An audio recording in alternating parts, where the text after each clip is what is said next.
Sure, my name is Steve Martin. I'm a tennis coach. I've been teaching tennis for over 30 years. Teach kids and adults. I'm here to learn new skills, new strategies. Okay, I just finished an NLP course and I learned new strategies, new ways of teaching what I do, but in a different way. I learned different questions. I learned to go ahead and listen better. I learned to speak what I want instead of what I do not want. I'm saying different things to get them to laugh, to release the tension.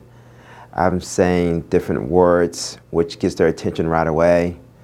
I am replaying some things they say that has a good impact as far as them playing better. So I'm doing a whole bunch of stuff.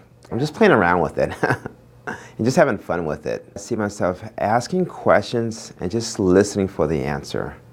Oftentimes the best answer is what's inside of them, and oftentimes they say it or express it in one way or another. I need to just go ahead and really be quiet and pay attention and listen for it.